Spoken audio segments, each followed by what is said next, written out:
پڑھتے رہو نماز یہ قول رسول ہے. The Voice of National Audio Library for the Blind. یہ قول رسول ہے. بسم اللہ الرحمن الرحیم. الصلاة والسلام علیک یا سیدی یا رسول اللہ وعلی آلک و اصحابک یا رحمۃ للعالمین. تو 11واں باب جماعت و امامت کے بیان کے بارے میں ہے، جس کے بارے میں اللہ تعالیٰ نے قرآن پاک میں ارشاد فرمایا وَارْكَعُوا مَعَ الرَّاكِعِينَ. ترجمہ: اور رکوع کرو ساتھ رکوع کرنے والوں کے. نماز جماعت کے ساتھ پڑھنا واجب ہے. بلا عذر ایک بار بھی چھوڑنے والا گناہ گار ہے، اور ترک کا عادی سخت گناہ گار و مستحق سزا ہے. جمعہ و عیدین میں جماعت شرط ہے، اور تراویح میں سنت کفایہ کے محلہ کے چند لوگوں نے قائم کر لی تو سب کے ذمے سے ساقط ہو گئی، اور اگر کسی نے قائم نہ کی تو سب نے برا کیا. جماعت کے ساتھ نماز پڑھنے سے 27 درجہ زیادہ ثواب ہے.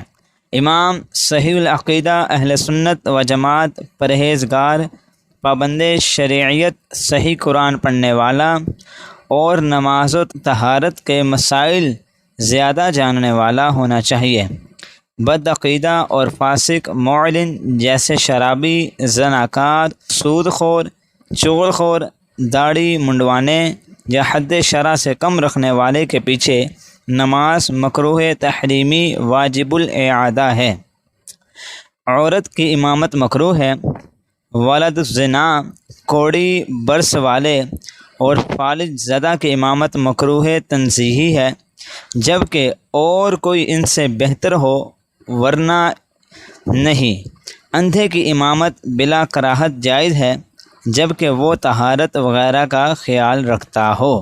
جن پر امامت واجب نہیں: عورت، بیمار، اپاہج، لنگڑا، بہت بوڑھا اور بہت اندھا. ترک جماعت کے اعذار: سخت سردی، سخت تاریکی، سخت بارش، راستہ میں کیچڑ، آندھی، چوری ہونے کا خوف، کسی دشمن یا ظالم کا خوف، پاخانہ پیشاب کی شدید حاجت، بھوک کی حالت میں کھانا سامنے آ جانا، تیمارداری. ان سب صورتوں میں تندرست لوگوں کو بھی ترک جماعت کی اجازت ہے. پڑھتے رہو نماز یہ قول رسول ہے. The Voice of National Audio Library for the Blind. یہ قول رسول ہے. سامعین کرام، 12واں باب نماز جمعہ کے بارے میں ہے. قرآن پاک میں اللہ تعالیٰ نے ارشاد فرمایا ہے یا ایھا الذین آمنوا اذا نودی للصلاۃ من یوم الجمعۃ فاسعوا الی ذکر اللہ وذروا البیع ذلکم خیر لکم ان کنتم تعلمون. ترجمہ: اے ایمان والو، جب جمعہ کے دن تمہیں نماز کے لیے پکارا جائے تو اللہ کے ذکر کی طرف دوڑو، کاروبار چھوڑ دو، یہ تمہارے لیے بہتر ہے اگر تم جانتے ہو. جمعہ کی نماز فرض عین ہے. اس کی فرضیت ظہر سے زیادہ مؤکد ہے اور اس کا منکر کافر ہے. جمعہ کی نماز ظہر کے قائم مقام ہے اور اس کا وقت وہی ہے جو ظہر کا ہے. شرائط جمعہ: جمعہ کی نماز کے لیے چند شرطیں ہیں کہ ان کا ہونا ضروری ہے. اگر ایک شرط بھی مفقود ہوئی تو جمعہ نہ ہوگا. جس جگہ کوئی شرط نہ ہو وہاں ظہر کی نماز پڑھی جائے گی. شہر ہو یا شہر کے قائم مقام ہو، وہ گاؤں جو اپنے علاقے میں مرکزی حیثیت رکھتا ہو، وقت ظہر کا ہو، نماز سے پہلے خطبہ ہو، جماعت ہو کیونکہ بلا جماعت جمعہ نہ ہوگا، اور عام اجازت ہو. جن پر جمعہ فرض ہے: ہر مسلمان مرد جو آزاد، بالغ، عقل مند، تندرست اور مقیم ہے، اس پر جمعہ فرض ہے. جن پر جمعہ فرض نہیں: عورت، غلام و قیدی، نابالغ، مخبوط الحواس، بیمار، اپاہج، تیماردار، مسافر جس کو کسی نقصان کا صحیح اندیشہ ہو، ان پر جمعہ فرض نہیں. ہاں، اگر مسافر، مریض، اور عورتیں نماز میں شریک ہو جائیں تو ان کی نماز درست ہوگی اور ظہر ان کے ذمے سے ساقط ہو جائے گی۔ جمعہ کے دن غسل کرنا سنت اور اچھے کپڑے پہننا، خوشبو لگانا، مسواک کرنا اور پہلی صف میں بیٹھنا مستحب ہے۔ ضروری مسائل: جو چیزیں نماز میں حرام ہیں وہ خطبہ میں بھی حرام ہیں، مثلا کھانا پینا، سلام و کلام وغیرہ کرنا، یہاں تک کہ امر بالمعروف کرنا۔ سب حاضرین پر خطبہ سننا اور چپ رہنا فرض ہے۔ ہاں خطیب نے کوئی دعائیہ کلمہ کہا تو سامعین کو ہاتھ اٹھانا یا آمین کہنا منع ہے۔ دو خطبوں کے درمیان بغیر ہاتھ اٹھائے دل میں نیک دعا کرنا جائز ہے۔ پڑھتے رہو نماز یہ قول رسول ہے، The Voice of National Audio Library for the Blind. یہ قول رسول ہے۔ 13واں باب نماز عیدین کے بارے میں ہے۔ اس کے بارے میں اللہ تعالیٰ نے قرآن پاک میں ارشاد فرمایا ہے وَلِتُكْمِلُوا الْعِدَّةَ وَلِتُكَبِّرُوا اللَّهَ۔ ترجمہ: روزوں کی گنتی پوری کرو اور اللہ کی بڑائی بولو، یعنی تکبیر کہو۔ پھر فرمایا فَصَلِّ لِرَبِّكَ وَانْحَرْ، اپنے رب کے لیے نماز پڑھو اور قربانی کرو۔ عیدین کی نماز واجب ہے، سب پر نہیں بلکہ ان پر جن پر جمعہ فرض ہے، اور اس کی ادا کی وہی شرطیں ہیں جو جمعہ کے لیے ہیں، صرف اتنا فرق ہے کہ جمعہ میں خطبہ شرط ہے اور عیدین میں سنت ہے۔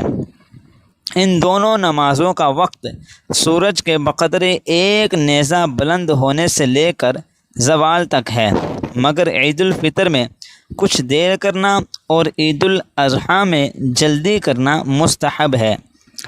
ان نمازوں سے پہلے اذان و اقامت نہیں ہے۔ ان دونوں نمازوں کے ادا کرنے کا طریقہ ایک ہی ہے۔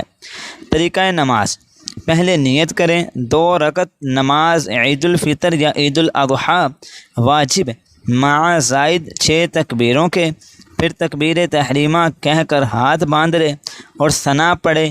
اس کے بعد امام زور اور مقتدی آہستہ سے تکبیر کہے، 2 تکبیروں کے بعد ہاتھ چھوڑ دے اور تیسری کے بعد ہاتھ باندھ لے۔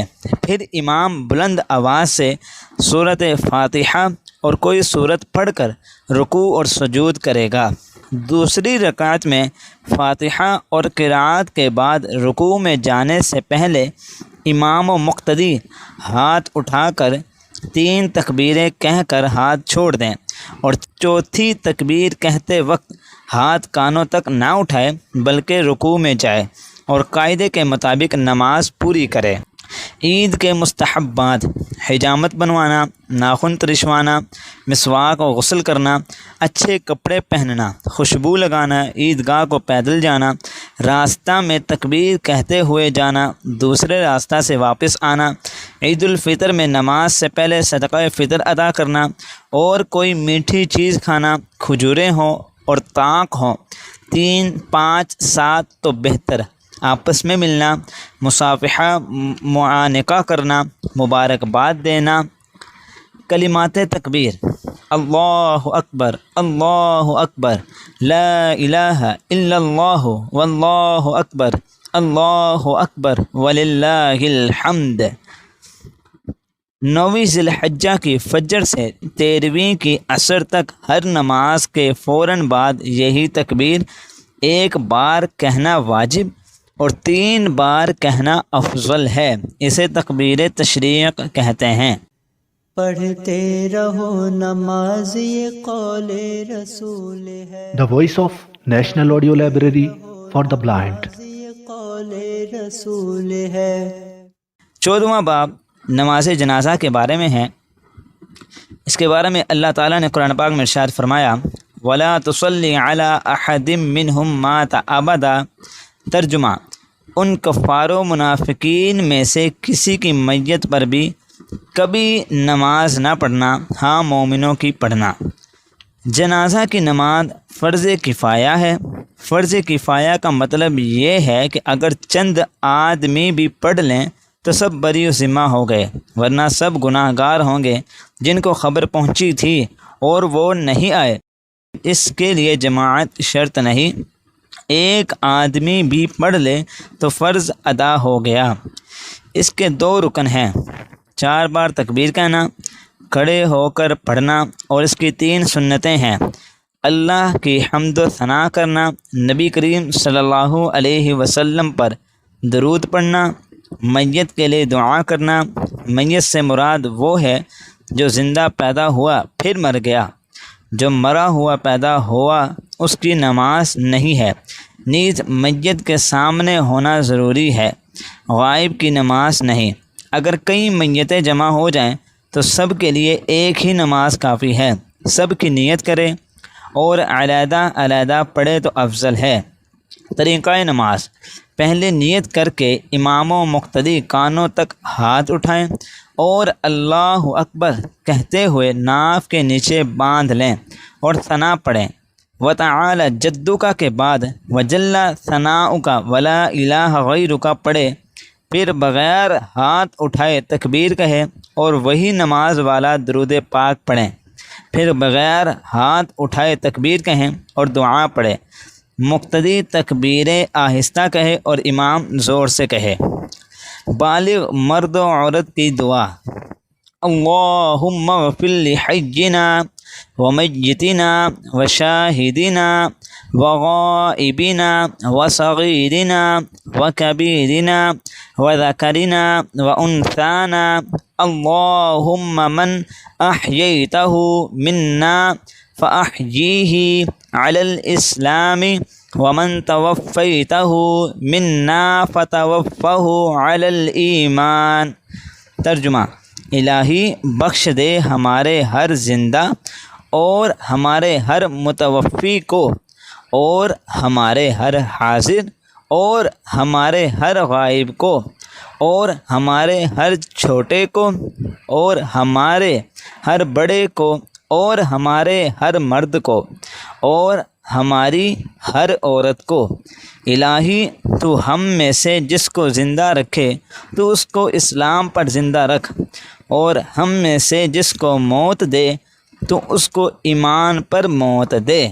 نابالغ لڑکے کی دعا: اللہم اجعلہ لنا فرطا واجعلہ لنا اجرا وذخرا واجعلہ لنا شافعا ومشفعا۔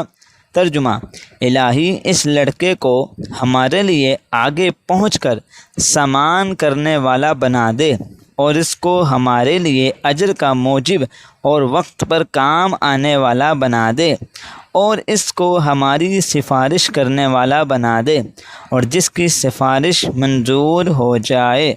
نابالغ لڑکی کی دعا: اللہم اجعلها لنا فرطا واجعلها لنا اجرا وذخرا واجعلها لنا شافعة ومشفعة۔ ترجمہ: الہی اس لڑکی کو ہمارے لیے آگے پہنچ کر سامان کرنے والی بنا دے، اور اس کو ہمارے لیے اجر کی موجب اور وقت پر کام آنے والی بنا دے، اور اس کو ہمارے لیے سفارش کرنے والی بنا دے، اور وہ جس کی سفارش منظور ہو جائے۔ دعا کے بعد چوتھی تکبیر کہہ کر دونوں طرف سلام پھیر دے اور صفے توڑ کر دعا مانگے۔ فائدہ: جنازے کو کاندھا دینا عبادت اور بہت اجر و ثواب ہے۔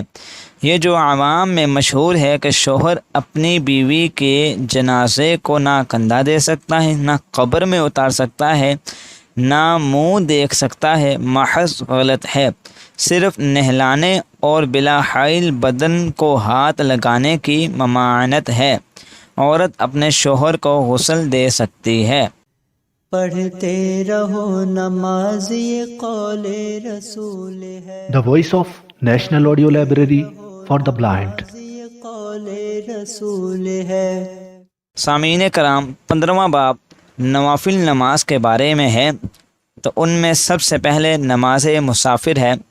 مسافر وہ شخص ہے جو کم از کم 57 میل کے سفر کے ارادے سے اپنی بستی سے نکل چکا ہو۔ اس پر واجب ہے کہ فقط فرض نماز میں قصر کرے، یعنی 4 رکعت والے فرض کو 2 پڑھے اور اس کے حق میں 2 ہی رکعتیں پوری نماز ہے۔ اگر سہون یا قصدن 4 پڑھے اور 2 کے بعد قاعدہ کرے تو فرض ادا ہو جائیں گے اور پچھلی 2 رکعتیں نفل ہو جائیں گی، مگر قصدن 4 پڑھنے والا سخت گناہ گار ہے اور اس پر توبہ لازم ہے۔ اگر مسافر مقیم امام کے پیچھے نماز پڑھے گا تو 4 ہی پڑھے گا، اور مقیم مسافر امام کے پیچھے نماز پڑھے گا تو امام کے سلام کے بعد وہ اپنی 2 رکعتیں پوری کرے گا، مگر ان 2 رکعتوں میں فاتحہ نہیں پڑھے گا بلکہ بقدر فاتحہ خاموش کھڑا رہے گا اور باقی معمول کے مطابق ادا کرے گا۔ مسافر جب تک واپس اپنی بستی میں نہ آئے مسافر ہے، اور جس شہر یا بستی میں جائے اگر وہاں 15 روز سے کم رہنے کی نیت ہو تو قصر پڑھے، اگر 15 روز یا زیادہ رہنے کی نیت ہو تو پوری پڑھے۔ قصر صرف 4 رکعت والے فرضوں میں ہے، سنت وطر میں قصر نہیں، سفر میں سنتیں پوری پڑھی جائیں۔ نماز اشراق، اس نماز کی بڑی فضیلت ہے، اس کے پڑھنے والے کو پورے حج و عمرے کا ثواب ملتا ہے۔ صرف 2 رکعتیں ہیں، نماز فجر کے ساتھ پڑھنے کے بعد بیٹھا ذکر الہی کرتا رہے، جب آفتاب بلند ہو جائے تو پڑھے۔ نماز چاشت، اس نماز کی بہت ہی زیادہ فضیلت ہے، ہمیشہ پڑھنے والے کے سب گناہ بخشے جاتے ہیں اگرچہ سمندر کی جھاگ کے برابر ہوں، اور اس کے واسطے جنت میں سونے کا محل ہوگا۔ اس نماز کی کم از کم 2 رکعتیں اور زیادہ سے زیادہ 12 رکعتیں ہیں، افضل 12 ہیں۔ اس کا وقت آفتاب بلند ہونے سے زوال تک ہے۔ نماز تسبیح، اس نماز کا بے انتہا اجر و ثواب ہے اور اس کی 4 رکعتیں ہیں، مکروہ اوقات کے علاوہ جب چاہے پڑھ سکتا ہے۔ بہتر یہ ہے کہ ظہر سے پہلے پڑھے۔ اس کا طریقہ یہ ہے کہ تکبیر تحریمہ کے بعد ثنا پڑھے، ثنا کے بعد 15 بار کلمہ پڑھے، سبحان اللہ والحمد للہ ولا الہ الا اللہ واللہ اکبر، پھر تعوذ اور تسمیہ اور فاتحہ سورت پڑھ کر 10 بار یہی کلمہ پڑھے، پھر رکوع میں جا کر رکوع کی تسبیح کے بعد 10 بار پھر یہی کلمہ پڑھے، پھر رکوع سے اٹھ کر تسمیہ و تحمید کے بعد 10 بار یہی کلمہ پڑھے، پھر سجدے میں تسبیح کے بعد 10 بار، پھر سجدے سے اٹھ کر جلسہ میں 10 بار، پھر دوسرے سجدے میں تسبیح کے بعد 10 بار، پھر دوسری رکعت میں فاتحہ سے پہلے 15 بار، اور پھر اسی ترتیب سے 4 رکعت، ہر رکعت میں 75 بار اور چاروں رکعتوں میں 300 بار کلمہ پڑھا جائے گا۔ نماز تہجد و صلاۃ اللیل، عشاء کی نماز کے بعد رات کو سو کر اٹھنے کے بعد جو نماز پڑھی جاتی ہے اسے تہجد کہتے ہیں۔ اس نماز کی بڑی فضیلت ہے، اس کی کم از کم 2 رکعتیں اور زیادہ سے زیادہ 12 رکعتیں ہیں، اور جو عشاء کی نماز کے بعد سونے سے قبل پڑھی جائے اسے صلاۃ اللیل کہتے ہیں۔ فرضوں کے بعد افضل نماز رات کی نماز ہے۔ نماز سفر، سفر میں جاتے وقت 2 رکعتیں اپنے گھر میں پڑھ کر جانا اور سفر سے واپس آ کر پہلے 2 رکعتیں مسجد میں ادا کرنا، پھر گھر جانا مسنون اور بہت ہی مبارک ہے۔ قضا نمازیں، جو نماز وقت پر نہ پڑھی جائیں وہ قضا ہیں، اور بلا عذر شرعی نماز قضا کرنا سخت گناہ ہے۔ قضا کرنے والے پر فرض ہے کہ اس کی قضا پڑھے اور سچے دل سے توبہ کرے۔ فرض کی قضا فرض، واجب کی قضا واجب، اور بعض سنتوں کی قضا سنت ہے، جیسے فجر کی سنتیں جب کہ فرض بھی فوت ہو گیا ہو، اور ظہر کی پہلی سنتیں جب کہ ظہر کا وقت باقی ہو۔ قضا کے لیے کوئی وقت معین نہیں، جب بھی پڑھے گا بری ذمہ ہو جائے گا۔ ہاں، طلوع غروب اور زوال کے وقت جائز نہیں، مگر چاہیے کہ قضا نمازیں جلدی پڑھ لے، تاخیر نہ کرے۔ ظہر اور جمعہ کی سنتیں جو فرض سے پہلے ہیں اگر رہ جائیں تو فرضوں کے بعد پڑھ لے، اور فجر کی سنتیں اگر رہ جائیں تو سورج نکلنے کے بعد پڑھے، ظہر سے پہلے پڑھ لے تو بہتر ہے۔ پڑھتے رہو نماز یہ قول رسول ہے، The Voice of National Audio Library for the Blind. یہ قول رسول ہے۔ سامعین کرام، 16واں باب نماز تراویح کے بارے میں ہے۔ خاص رمضان کی راتوں میں عشاء کے بعد اور وطروں سے پہلے جو نماز پڑھی جاتی ہے وہ تراویح ہے۔ تراویح مرد عورت دونوں کے لیے سنت مؤکدہ ہے۔ اس کی 20 رکعتیں 10 سلاموں کے ساتھ ہیں۔ ہر 4 رکعت کے بعد کچھ دیر آرام کرنا، تسبیح پڑھنا مستحب ہے۔ تسبیح تراویح: سبحان ذی الملک والملکوت، سبحان ذی العزت والعظمت والہیبت والقدرت والکبریاء والجبروت، سبحان الملک الحی الذی لا ینام ولا یموت، سبوح قدوس ربنا ورب الملائکۃ والروح، اللہم اجرنا من النار یا مجیر یا مجیر یا مجیر، الصلاۃ بر محمد صلی اللہ علیہ وسلم۔ ترجمہ: پاک ہے وہ اللہ جو ملک اور بادشاہت والا ہے، پاک ہے وہ اللہ جو عزت والا اور عظمت والا اور ہیبت والا اور قدرت والا اور بڑائی والا اور سطوت والا ہے، پاک ہے وہ اللہ جو بادشاہ ہے، زندہ رہنے والا کہ نہ اس کے لیے نیند اور نہ موت ہے، وہ بے انتہا پاک ہے، بے انتہا مقدس ہے، ہمارا پروردگار اور فرشتوں اور روح کا پروردگار ہے۔ الہی ہمیں آگ سے بچانا، اے بچانے والے، اے پناہ دینے والے، اے نجات دینے والے، محمد صلی اللہ علیہ وسلم پر صلاۃ ہو۔ ضروری مسائل: نابالغ کے پیچھے بالغوں کی نماز تراویح نہیں ہوگی۔ حافظ کو اجرت دے کر تراویح پڑھوانا ناجائز ہے۔ بغیر طے و گفتگو وغیرہ کیے بطور خدمت کچھ دیا جائے تو جائز ہے۔ جس نے فرض جماعت سے نہیں پڑھے وہ وطر بھی جماعت سے نہ پڑھے بلکہ تنہا پڑھے۔ پڑھتے رہو نماز یہ قول رسول ہے، The Voice of National Audio Library for the Blind. یہ قول رسول ہے۔ 17واں باب مسنون دعاؤں کے بارے میں ہے۔ اس کے بارے میں اللہ تعالیٰ نے قرآن پاک میں ارشاد فرمایا: وقال ربکم ادعونی استجب لکم۔ ترجمہ: اور تمہارے پروردگار کا ارشاد ہے کہ مجھ سے دعا مانگو میں قبول کروں گا۔ پہلی دعا: جب گھر سے نکلے تو یہ دعا پڑھے: بسم اللہ توکلت علی اللہ۔ ترجمہ: اللہ کے نام کے ساتھ میں نے اللہ پر بھروسہ کیا۔ جب مسجد میں داخل ہو تو یہ دعا پڑھے: اللہم افتح لی ابواب رحمتک۔ اے اللہ میرے لیے رحمت کے دروازے کھول دے۔ جب مسجد سے نکلے: اللہم انی اسألک من فضلک ورحمتک۔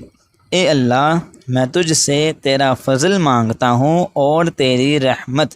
جب سو کر اٹھے: الحمدللہ الذی احیانا بعدما اماتنا والیہ النشور۔ ترجمہ: سب تعریف اللہ کے لیے ہے جس نے ہمیں مارنے یعنی سونے کے بعد زندہ یعنی اٹھایا اور ہم نے اسی کی طرف اٹھنا ہے۔ جب بیت الخلاء میں جانا چاہے تو یہ دعا پڑھے: اللہم انی اعوذ بک من الخبث والخبائث۔ ترجمہ: اے اللہ میں تیری پناہ مانگتا ہوں خبیث جنوں اور جنیوں سے۔ جب بیت الخلاء سے نکل آئے تو یہ دعا پڑھے: الحمدللہ الذی اذھب عنی العذی وعافانی۔ ترجمہ: سب تعریف اللہ کے لیے ہے جس نے مجھ سے اذیت کو دور کیا اور مجھ کو عافیت دی۔ جب کھانے سے فارغ ہو تو یہ دعا پڑھے، الحمد للہ الذی اطعمنا وسقانا وجعلنا من المسلمین۔ سب تعریف اللہ کے لیے ہے جس نے ہمیں کھلایا اور پلایا اور مسلمانوں میں سے کیا۔ جب کسی کے گھر کھائے تو یہ بھی کہے، اللہم اطعم من اطعمنی واسق من سقانی۔ ترجمہ، اے اللہ کھلا اس کو جس نے مجھے کھلایا اور پلا اس کو جس نے مجھے پلایا۔ جب کوئی لباس پہنے تو یہ دعا پڑھے، الحمد للہ الذی کسانی ما وری بہ عورتی واتجمل بہ فی حیاتی۔ ترجمہ، سب تعریف اللہ کے لیے ہے جس نے مجھ کو لباس پہنایا کہ میں اس سے ستر چھپاتا ہوں اور اپنی زندگی میں اس کے ساتھ زینت کرتا ہوں۔ جب سواری پر بیٹھ جائے تو یہ دعا پڑھے، سبحان الذی سخر لنا ھذا وما کنا لہ مقرنین وانا الی ربنا لمنقلبون۔ ترجمہ، شکر ہے اللہ کا، پاک ہے وہ جس نے اس کو ہمارے قبضہ میں کیا ورنہ ہم اس کو قابو کرنے والے نہ تھے اور ہم اپنے پروردگار کی طرف لوٹنے والے ہیں۔ شب قدر و شب برات میں پڑھنے والی یہ دعا، اللہم انک عفو تحب العفو فاعف عنی یا غفور۔ اے اللہ، بے شک تو معاف کرنے والا ہے اور معافی کو پسند کرتا ہے، پس مجھ کو معاف فرما دے اے بخشنے والے۔ جب قبرستان جائے تو یہ دعا پڑھے، السلام علیکم یا اہل القبور یغفر اللہ لنا ولکم وانتم سلفنا ونحن بالاثر۔ ترجمہ، سلام ہو تم پر اے قبروں والو، اللہ ہمیں اور تمہیں بخشے گا اور تم آگے جا چکے ہو اور ہم تمہارے پیچھے آنے والے ہیں۔ جب آئینہ دیکھے تو یہ دعا پڑھے، اللہم حسنت خلقی فحسن خلقی۔ ترجمہ، اے اللہ تو نے میری صورت کو اچھا بنایا ہے تو میری سیرت کو بھی اچھا بنا دے۔ جب چاند دیکھے تو یہ دعا پڑھے، اللہم اہلہ علینا بالیمن والایمان والسلامت والاسلام والتوفیق لما تحب وترضى ربی وربک اللہ۔ ترجمہ، اے اللہ اس چاند کو ہم پر برکت، ایمان، خیریت، سلامتی والا کر دے اور ہمیں توفیق دے اس عمل کی جو تجھے پسند اور مرغوب ہو۔ اے چاند میرا اور تیرا رب اللہ ہے۔ جب کوئی مصیبت پہنچے تو یہ دعا پڑھے، انا للہ و انا الیہ راجعون۔ اللہم عندک احتسب مصیبتی فاجرنی فیہا وابدلنی منہا خیرا۔ ترجمہ، بے شک ہم اللہ کے ہیں اور ہم اسی کی طرف لوٹنے والے ہیں۔ اے اللہ میں اپنی اس مصیبت میں تجھ سے ثواب کا امیدوار ہوں، پس مجھے اس میں اجر دے اور اس کا بہتر بدلہ دے۔ جب قرض اور فکر ہو تو یہ دعا پڑھے، اللہم انی اعوذ بک من الہم والحزن واعوذ بک من غلبۃ الدین وقہر الرجال۔ ترجمہ، اے اللہ میں فکر اور غم سے تیری پناہ مانگتا ہوں اور قرض کے گھیر لینے اور لوگوں کے دبا لینے سے بھی تیری پناہ مانگتا ہوں۔ اللہ تعالیٰ سے دعا ہے کہ اللہ تعالیٰ ہمیں اس کو یاد کر کر آگے پھیلانے اور اس پر عمل کرنے کی توفیق عطا فرمائے اور ان کے لکھنے والے پر اللہ تعالیٰ بے شمار رحمت کاملہ نازل فرمائے۔ آمین بجاہ النبی الامین صلی اللہ علیہ وسلم۔